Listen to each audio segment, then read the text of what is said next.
Hello student, कैसे हो आप सब। आई होप आप सभी अच्छे होंगे।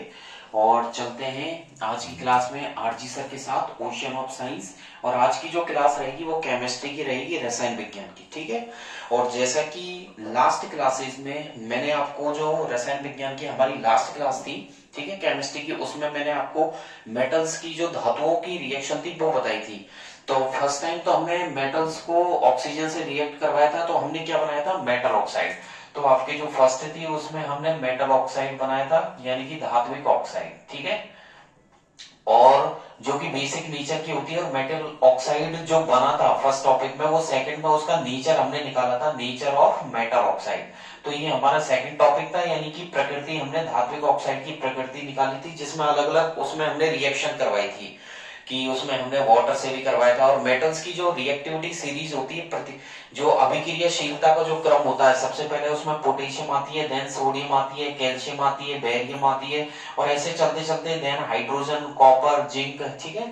और लास्ट में गोल्ड, सिल्वर, प्लेटिनम। तो उनकी क्रियाशीलता के आधार पर हमने हर एक मेटल्स को रिएक्ट करवाया था।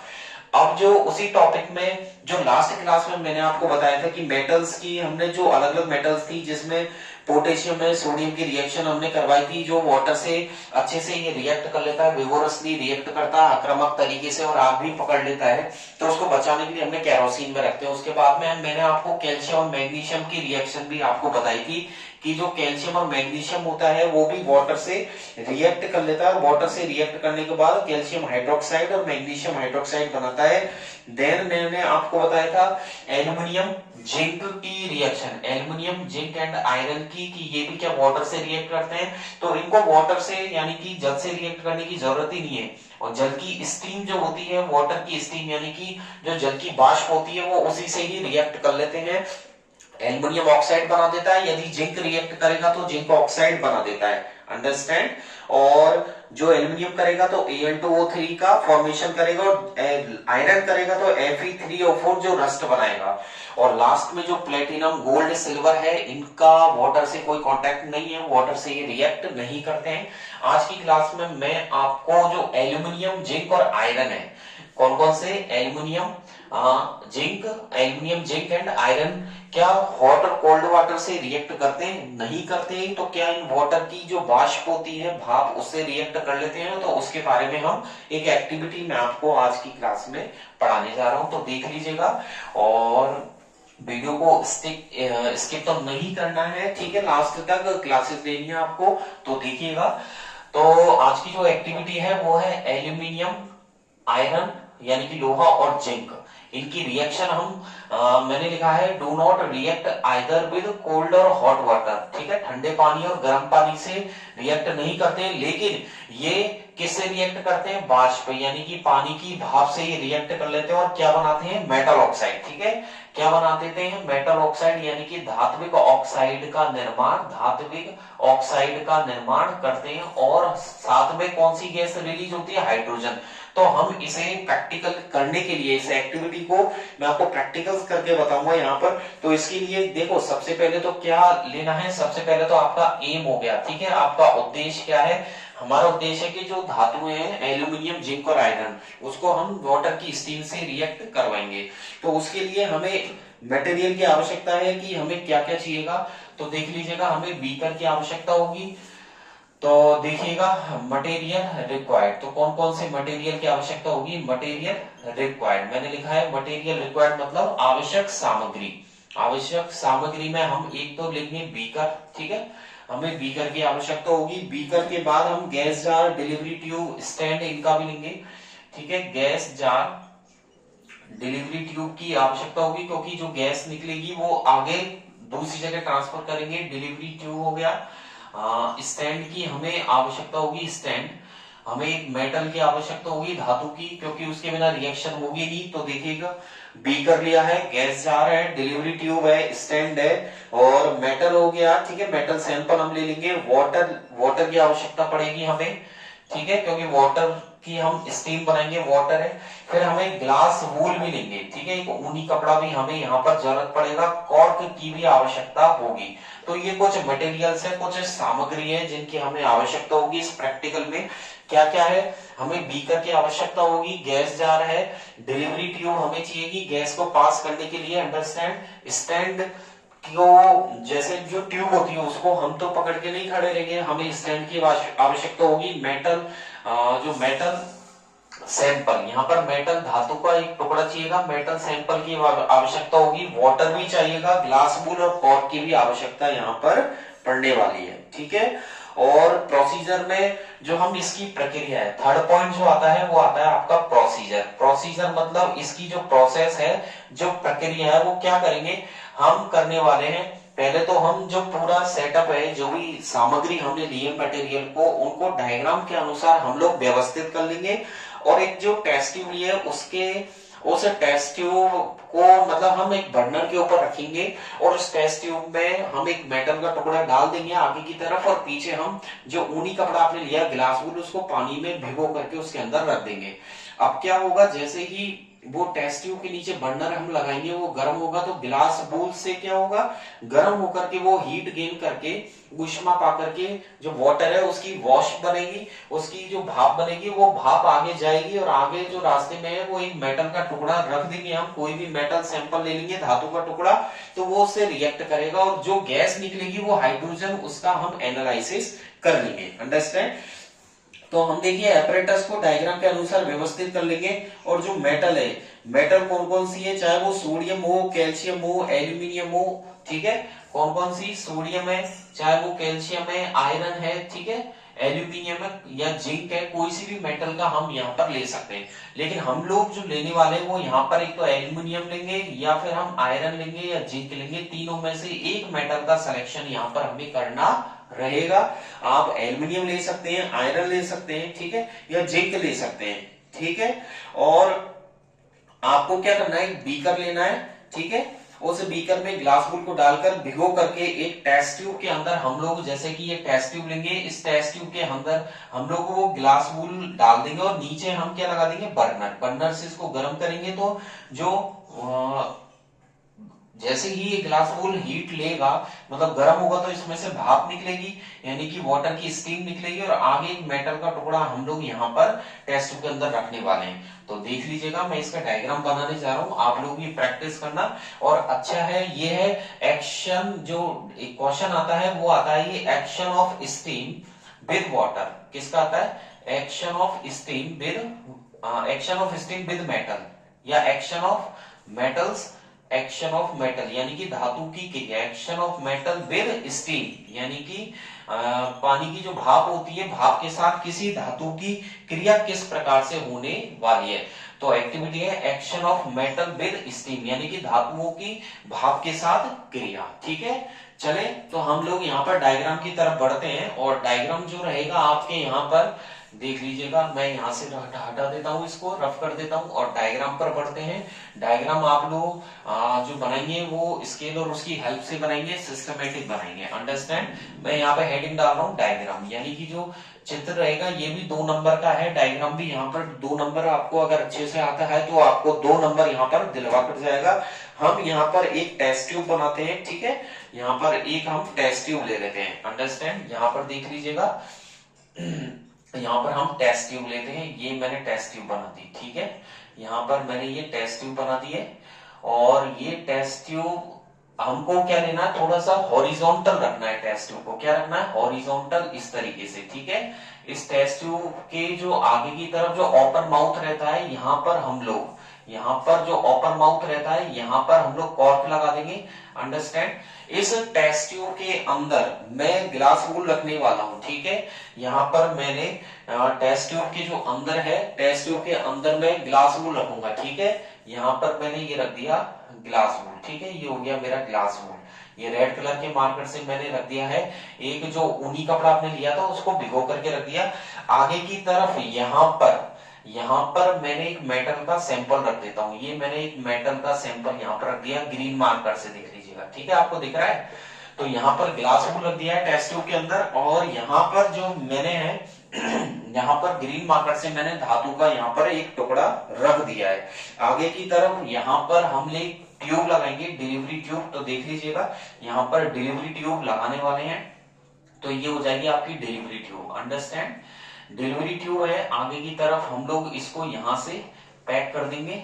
तो देख लीजिएगा, ये इसको यहाँ से हम लोग पैक कर देंगे और इसको यहाँ पर हम कॉर्क लगा देते हैं। ठीक है, यहाँ पर मैं कॉर्क से इसको फिक्स कर देता हूँ। ये मैंने ब्लैक मार्कर से यहाँ पर कॉर्क लगा दिया है। अंडरस्टैंड, ये डिलीवरी ट्यूब हो गई और डिलीवरी ट्यूब को आगे की तरफ पास करेंगे हम दूसरे बीकर में। ठीक है, इसको मैं यहाँ से पास कर रहा हूं। ठीक है, ये मैंने यहां से इसको पास कर दिया है इस तरीके से, और इसको पास करते हुए मैं जो बीकर है उस बीकर के अंदर इसको ले जाऊंगा। ठीक है, यहां पर मैं इसको छोड़ देता हूं।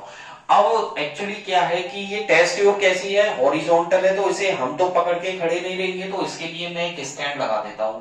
यहाँ पर मैं स्टैंड फिक्स कर देता हूं, जिससे हमारा काम भी यहाँ पर बहुत आसान हो जाएगा। यहाँ पर मैं एक स्टैंड लगा देने वाला हूं। देख लीजिएगा, यहाँ पर मैंने स्टैंड लगा दिया है और स्टैंड की हेल्प से क्या होगा, स्टैंड की हेल्प से इसको हम एक जगह फिक्स रख सकते हैं, नहीं तो ये हिलने लगेगा तो मूव तो होना ही नहीं चाहिए। ठीक है, यहाँ पर मैं इसको स्टैंड की हेल्प से यहाँ पर मैं लगाने वाला हूँ। ठीक है, ये हो गया मेरा स्टैंड।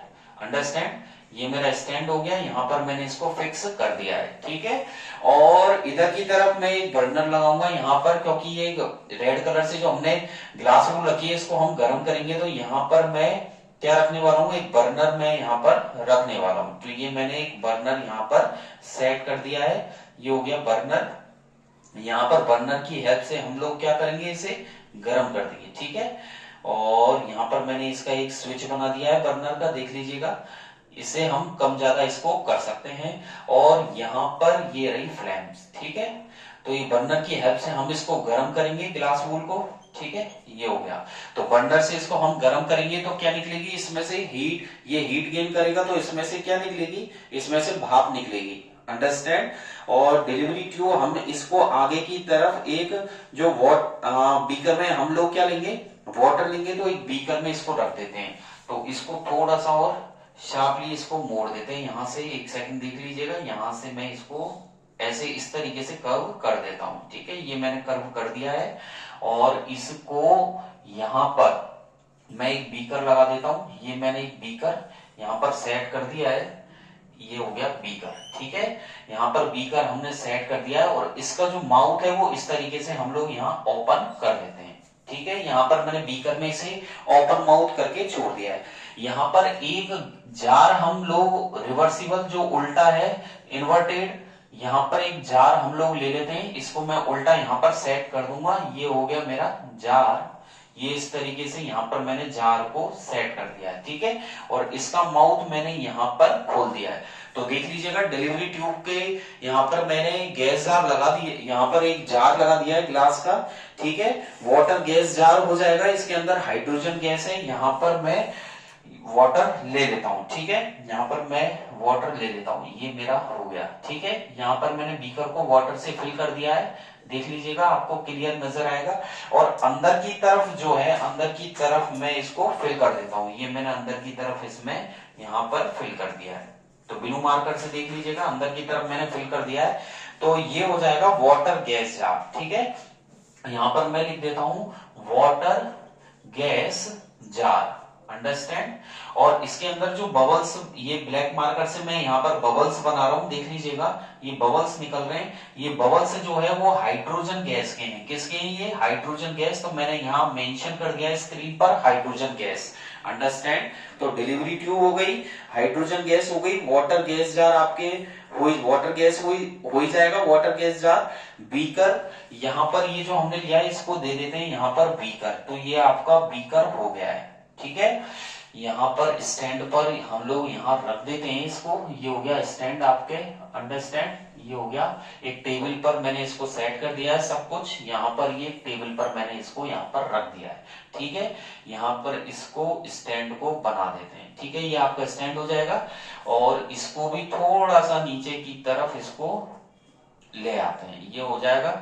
और आपके इस तरीके से, और ये आपका हो गया, क्या हो गया, ये आपका बुनसेन बर्नर हो गया। ठीक है, तो ये हो गया स्विच, इसका स्विच मैंने बना ही दिया है, इससे कम ज्यादा हम फ्लेम्स कर सकते हैं। स्टैंड लगा दिया, डिलीवरी ट्यूब लगा दिए, कॉर्क नाम दे देते हैं यहाँ पर एक एक। ये स्टैंड हो गया, ये आपका डिलीवरी ट्यूब हो जाएगी, जिससे डिलीवरी ट्यूब का यूज ये है कि जो भाप बन रही है और उससे जो मेटल रिएक्ट करके जो गैस निकल रही है वो यहाँ पर पास हो रही है, ठीक है, इसमें अंडरस्टैंड।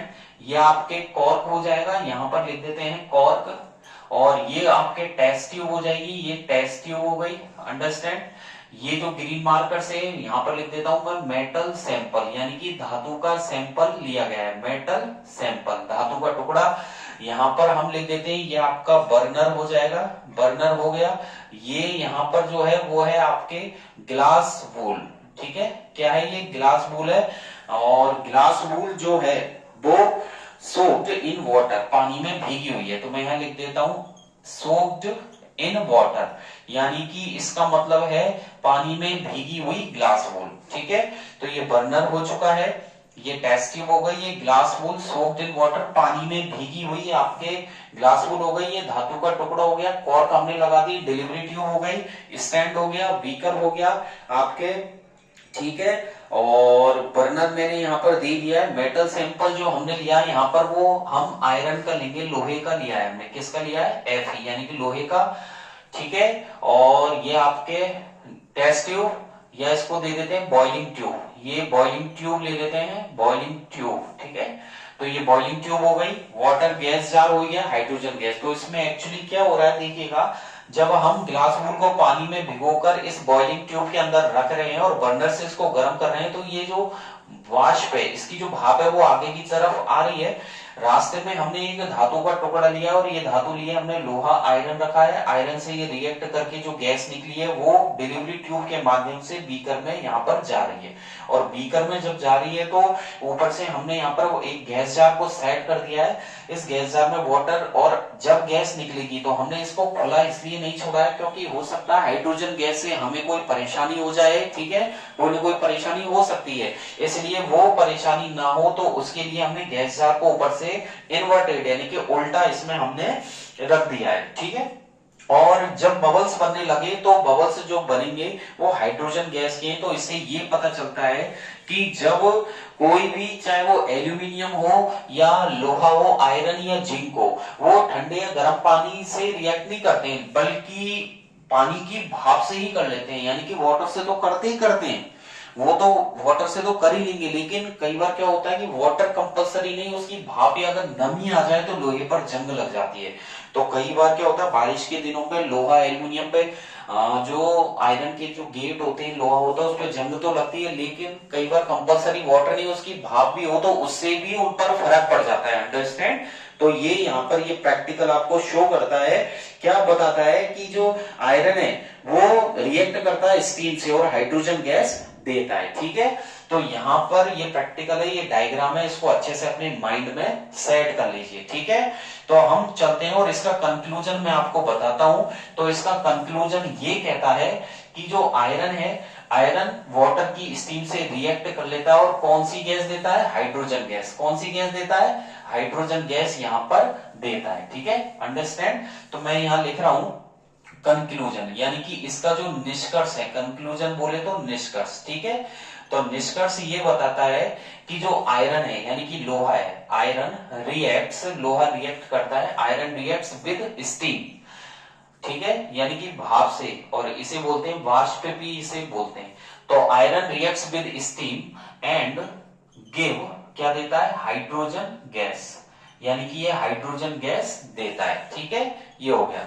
तो मैंने यहाँ स्क्रीन पर मेंशन किया है iron reacts with steam and give hydrogen gas, और जो ये एक्टिविटी परफॉर्म करी है तो उससे हम क्या निकाल सकते हैं कि आफ्टर परफॉर्मिंग दिस एक्टिविटी, ठीक है ना, और इस एक्टिविटी से आफ्टर परफॉर्मिंग यानी कि इस एक्टिविटी को करने के बाद, दिस एक्टिविटी, इस एक्टिविटी को करने के बाद, this activity we have concluded, हमने ये निष्कर्ष निकाला है, क्या, वी हैव कंक्लूडेड दैट, मैंने यहां पर लिखा है कि जो लोहा है वो स्टीम से रिएक्ट करने के बाद हाइड्रोजन गैस देता है, and after performing this activity, इस जो एक्टिविटी है, ये जो प्रैक्टिकल किया है, इसको करने के बाद में हमने जो कंक्लूजन निकाला, हमने निष्कर्ष निकाला, we have concluded that reactivity of different metals, ठीक है, यहां पर लिख रहा हूं मैं रिएक्टिविटी यानी कि क्रियाशीलता, रिएक्टिविटी ऑफ डिफरेंट मेटल्स, ठीक है।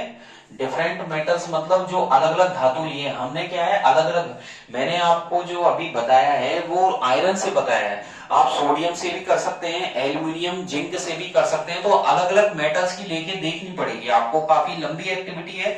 अगर मेटल्स को वन बाई वन ले, आयरन ले लिया, फिर आप सोडियम ले लें, कैल्शियम ले लें, ठीक है, मैग्नीशियम ले लें, जिंक ले लें, एल्यूमिनियम ले लें, आयरन, तो ऐसे करेंगे तो बहुत बड़ी एक्टिविटी है और इसको एक एक करके हमें देखना पड़ेगा, ठीक है।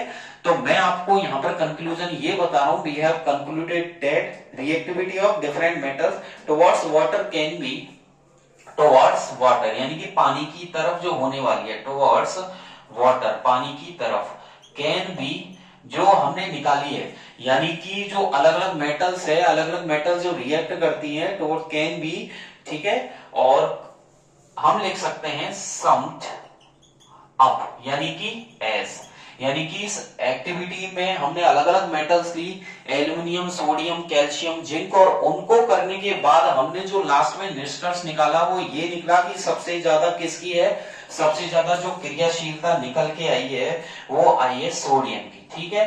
देन फिर आई है कैल्शियम की, और देन फिर आई है एल्यूमिनियम की। तो हमने ये निष्कर्ष निकाला कि सबसे ज्यादा जो स्टील से रिएक्शन हुई है वो sodium, then calcium, then aluminium और देन आयरन, यानी कि ये रिएक्टिविटी का ऑर्डर रहा है आपके। सबसे पहले क्या रहा है, सबसे पहले सोडियम सबसे ज्यादा हाईली रिएक्टिव है, देन कैल्शियम है, देन एल्यूमिनियम है, देन जिंक है, और मैं यहाँ एरो लगाकर लिख देता हूं रिएक्टिविटी ऑर्डर, ठीक है।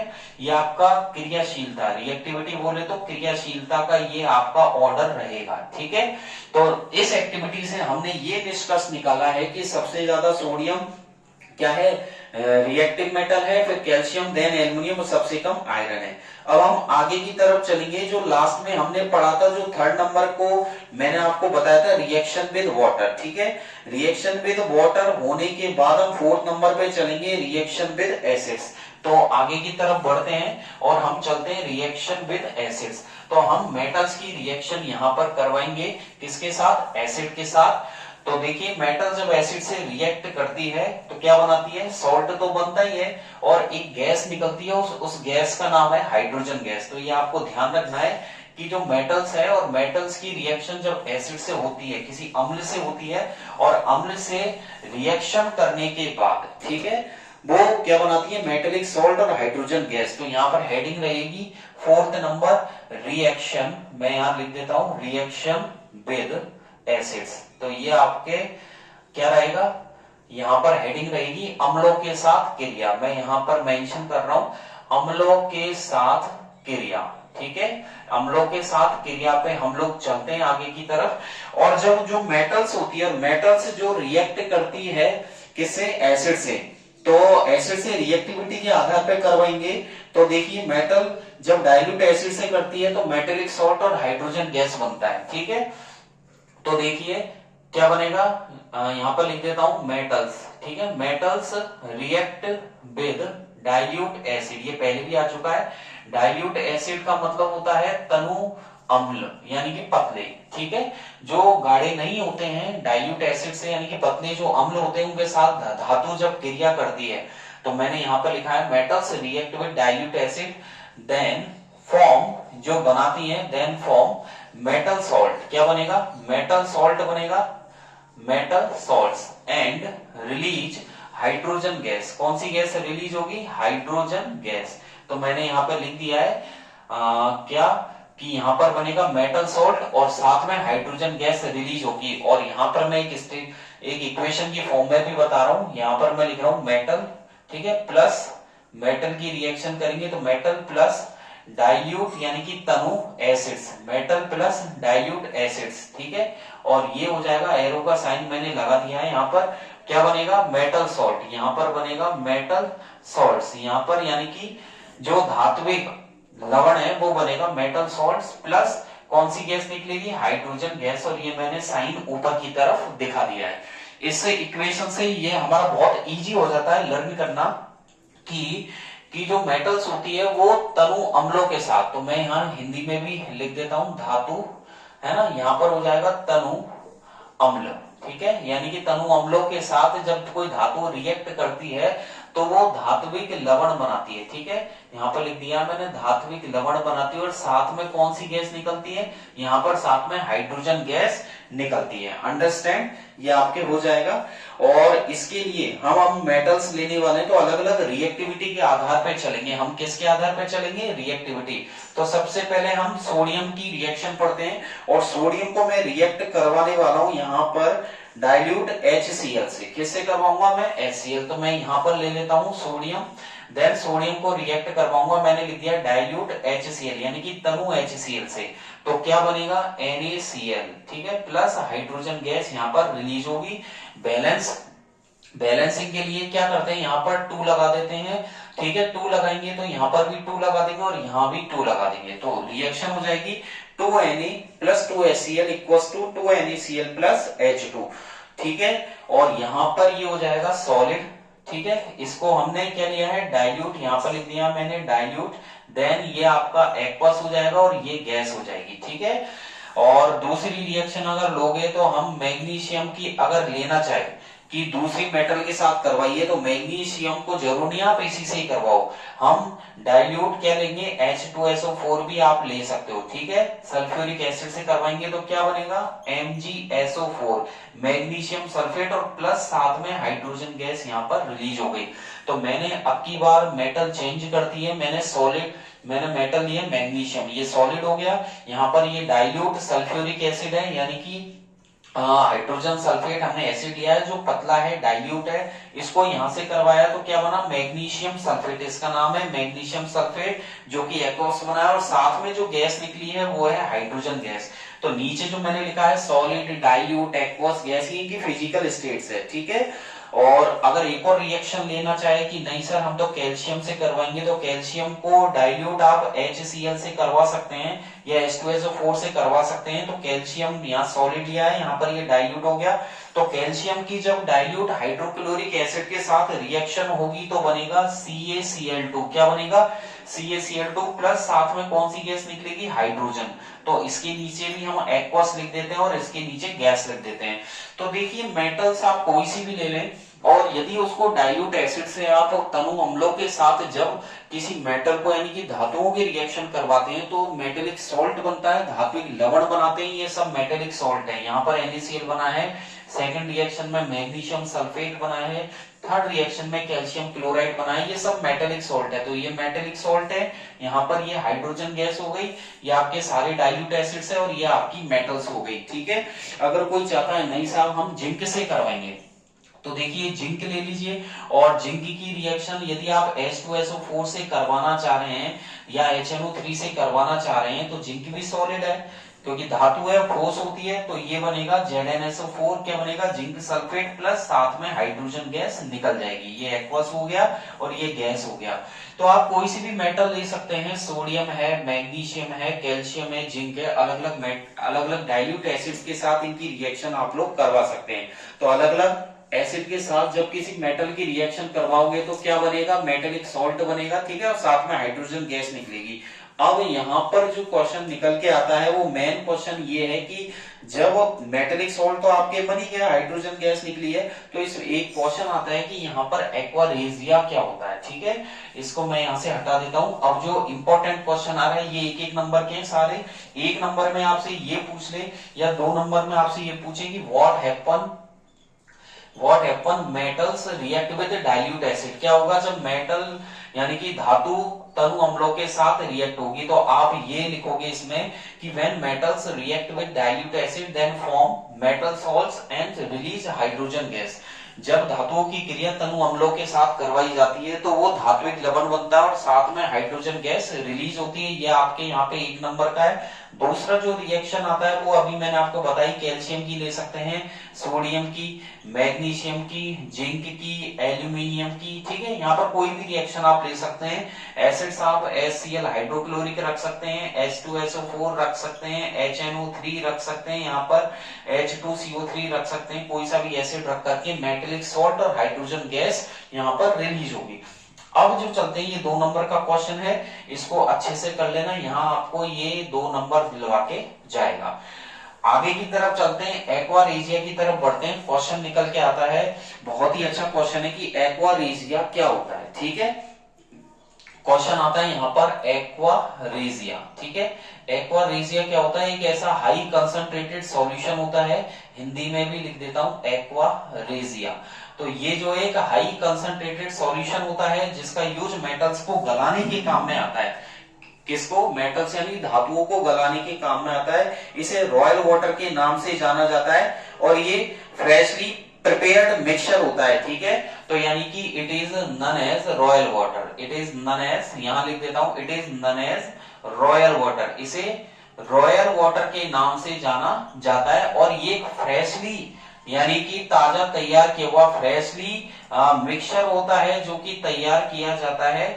फ्रेशली मिक्सचर प्रिपेयर्ड, जो कि तैयार किया गया है, ये जो तैयार किया जाता है वो हाइड्रोक्लोरिक एसिड और नाइट्रिक एसिड को आपस में मिलाने से तैयार किया जाता है। यानी कि it is freshly prepared mixture और concentrated. It is freshly prepared mixture या it is a freshly mixture prepared by, ठीक है, कंसंट्रेटेड यानी कि कंसंट्रेटेड कौन सा acid? Hydrochloric acid and concentrated nitric acid HNO3। इन दोनों एसिड को आपस में मिलाने से तैयार किया जाता है। अगेन सुनिएगा ध्यान से, ये जो है एक्वारेजिया, ये कंसंट्रेटेड, कंसंट्रेटेड का मतलब होता है गाढ़ा। ठीक है, कंसंट्रेटेड हाइड्रोक्लोरिक एसिड और नाइट्रिक एसिड को 3:1 में मिलाकर तैयार किया जाता है। अंडरस्टैंड? आज की क्लास में इतना ही करेंगे। नेक्स्ट क्लास में हम लोग एक्वारेजिया, इसको मेटल्स के गलाने के काम में भी आता है।